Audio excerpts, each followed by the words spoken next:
Cheat codes are the guides or methods in video games that help you advance, get special powers, or beat the game faster. They give you a shortcut to winning. God gives us truths to help us live the kind of life that we all want. When I was in middle school, my mom put me into a private school. While I attended this school, I began to notice that the kids around me had much more than I did. I tried my best to look as good and as clean as possible when I came to school, which shouldn't have mattered because we all had a dress code to abide by. Anyways, it wasn't long before other kids noticed my shoes, my backpack, the stains on my clothes, whatever else they thought made me look poor. But for weeks, I began to get bullied by other students because I had less than they did. I remember one student in particular was relentless. He made fun of my shoes, my PE clothes, my uniform, even my mom's car. I remember one time when school started a tackle football team for the middle schoolers. I broke my arm before season, but the doctor approved me to play anyways. This kid that was bullying me all the time was on the team in brand new Nike gear. I was so excited to play. His little side comments didn't even affect me. But when we were finishing up practice, he noticed my mom was there to pick me up. And he said some things about my mom that I can't even repeat on here. Those words stuck with me. I still remember the pain that they caused, the anger they caused, and how I couldn't forget what he said. Words have a lot of power, and the way that we use them can have a big impact on our relationships and on people around us. We say a lot of words every day, and we don't always think the most about them before we say them. It's easy to recognize how other people's words can affect us, but it's not always easy to see how our words affect others. We don't always treat our words like they have power, even though they do. Maybe you talk differently about people than you talk to them. Maybe you make rude jokes or make fun of people when there aren't adults around. Say what you don't mean or mean what you don't say. React with harsh words when there's an argument or a fight.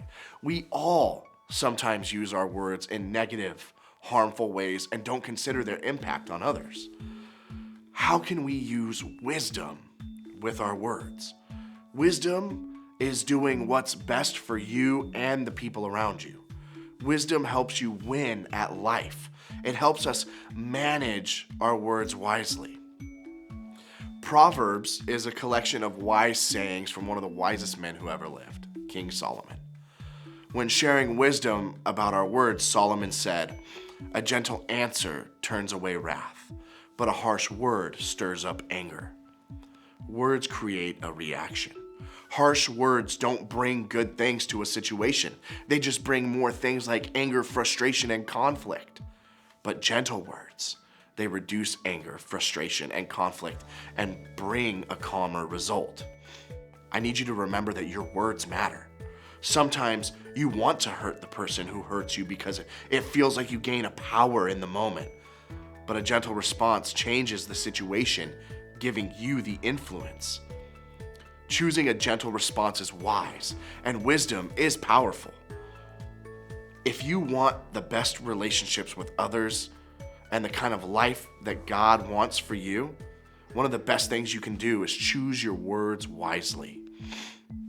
So, I want to give you 4 helpful ideas that can guide you when it comes to your words.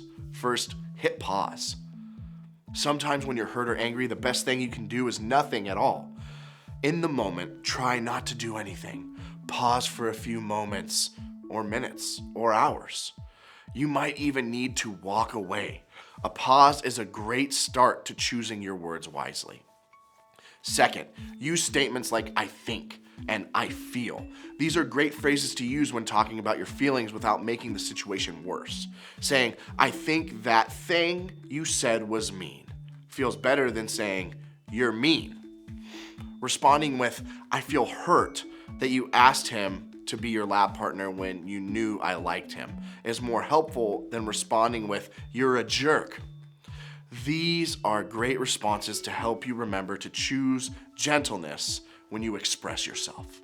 Third, name what's bothering you. What's the emotion you feel? Do you feel hurt, jealous, embarrassed, insecure, disappointed, sad? When you name it, you can communicate it better. And the fourth thing, stop the back and forth. When you find yourself trading harsh words back and forth with someone, just stop. Choose to end that cycle. I know these aren't easy steps to take, but imagine what our relationships would look like if we worked toward responding in gentleness instead of harsh words. Conflicts and arguments aren't going to disappear out of our lives, but the sooner we can learn to have healthier responses, the better our relationships will be.